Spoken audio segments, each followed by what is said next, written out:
শিক্ষার্থীরা তোমরা এখন দেখছো রিমিডিয়াল অনলাইন ক্লাস চ্যানেলের পক্ষ থেকে প্রত্যেক আন্তরিক শুভেচ্ছা। আজকে আমি বিএ অনার্স এবং পাস এডুকেশন এর ছাত্রছাত্রীদের জন্য একটা গুরুত্বপূর্ণ ক্লাস এসেছি। তাদের পরীক্ষা আসন্ন, কিছুদিনের মধ্যে পরীক্ষা আসতে চলেছে। তো সেই উদ্দেশ্যে আজকে আমি একটি তোমাদের পেপার 1 থেকে গুরুত্বপূর্ণ নোটস এসেছি। সেটা হচ্ছে যে শিক্ষা ও দর্শনের সম্পর্ক আলোচনা করো, খুবই গুরুত্বপূর্ণ, যেটা 99% আসবেই তোমাদের পরীক্ষায়, এডুকেশন জেনারেল অ্যান্ড পাস, সেটা ধরে নিতে পারো। তো শিক্ষা ও দর্শনের মধ্যে সম্পর্ক কি, কোন সম্পর্কে আবদ্ধ, আমি তোমাদেরকে পিডিএফ আকারে স্ক্রিনে দিচ্ছি, তোমরা দেখো। তার সঙ্গে সঙ্গে আমি ব্যাক ভয়েস দিচ্ছি, তোমরা ভালো করে বুঝে নেওয়ার চেষ্টা করো। আর অবশ্যই নোটটিকে শেষ অবধি দেখবে, তাহলে দেখবে যে তোমার নোটটিকে আয়ত্ত করতে খুব সহজ লাগছে। তো চলো আমরা নোটটিকে দেখে নিই। প্রিয় শিক্ষার্থীরা, তাহলে তোমরা দেখো শিক্ষা ও দর্শনের সম্পর্ক। শিক্ষা ও দর্শনের মধ্যে সম্পর্ক বুঝতে গেলে প্রথমে জানা প্রয়োজন দর্শন ও শিক্ষা কাকে বলে। দেখো, শিক্ষা হলো ব্যক্তির জীবন বিকাশের এক প্রক্রিয়া, যার দ্বারা ব্যক্তি প্রয়োজন মতো আচরণের পরিবর্তন ঘটিয়ে পরিবর্তনশীল পরিবেশের সঙ্গে মানিয়ে চলে, অর্থাৎ অভিযোজনে প্রয়াসী হয়। এই পরিবেশ শুধুমাত্র জৈবিক পরিবেশ নয়, মানসিক, সামাজিক, সাংস্কৃতিক, নৈতিক ও আধ্যাত্মিক সবই এর অন্তর্ভুক্ত। এবার দেখো দর্শনশাস্ত্র। দর্শন শব্দের ইংরেজি প্রতিশব্দ ফিলোজফি, দুটি ল্যাটিন শব্দ ফিলো, যার অর্থ লাভ বা ভালোবাসা বা অনুরাগ, এবং সোফিয়া, যার অর্থ নলেজ বা জ্ঞান থেকে এসেছে। অর্থাৎ ফিলোজফির ব্যুৎপত্তিগত অর্থ হলো জ্ঞানের প্রতি ভালোবাসা বা আসক্তি বা জ্ঞানের প্রতি অনুরাগ।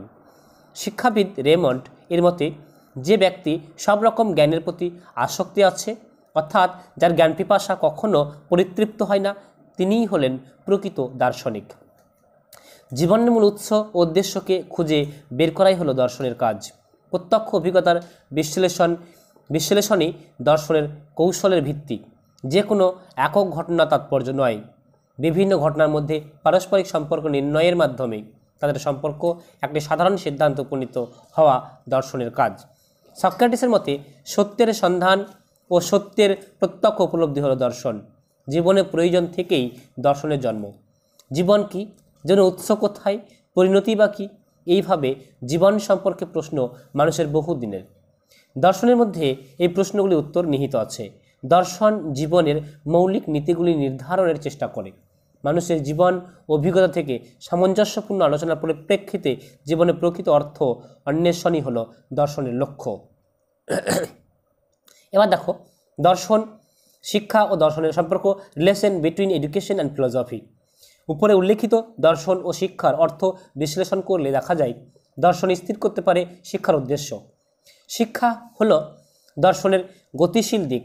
দর্শন নির্ধারণ করে জীবনের উদ্দেশ্য, কী কী করণীয় এবং কী কী করণীয় নয়, অর্থাৎ কী কী করণীয় এবং কী কী করণীয় নয়, এই জীবনের লক্ষ্য এবং উদ্দেশ্যগুলো স্থির করে দর্শন। আবার শিক্ষা হলো সেই উপায় বা হাতিয়ার যার দ্বারা দর্শন নির্ধারিত জীবনের উদ্দেশ্যগুলিকে বাস্তবায়িত করা যায়। এই অর্থে দর্শন ও শিক্ষা পরস্পরের সঙ্গে সম্পর্কিত। জীবনকে ঘিরেই এই সম্পর্ক তৈরি হয়। মানুষের জীবন দর্শন শিক্ষাকে নিয়ন্ত্রণ করে, তাই দেখা যায় বিভিন্ন দার্শনিক দৃষ্টিভঙ্গি বিভিন্নভাবে শিক্ষা প্রক্রিয়াকে ব্যাখ্যা করে। দর্শন ও শিক্ষার মধ্যে পারস্পরিক সম্পর্ককে দার্শনিক ফিথ সুন্দরভাবে ব্যাখ্যা করেছেন। দি art of education will never attention complete clearance in itself without philosophy. তো তোমরা বুঝতে পারলে যে কেমনভাবে দার্শনিকেরা শিক্ষার সঙ্গে বিষয়টিকে সম্পর্ক স্থাপন করেছেন। আশা করছি ক্লাসটিকে খুব ভালো লেগেছে। যদি ভালো লেগে থাকে আবারও বলছি, বন্ধুদের সঙ্গে ক্লাসগুলোকে শেয়ার করবে আর একটি লাইক দেবে। প্রয়োজনে তোমরা কমেন্ট বক্সে গিয়ে জানাবে।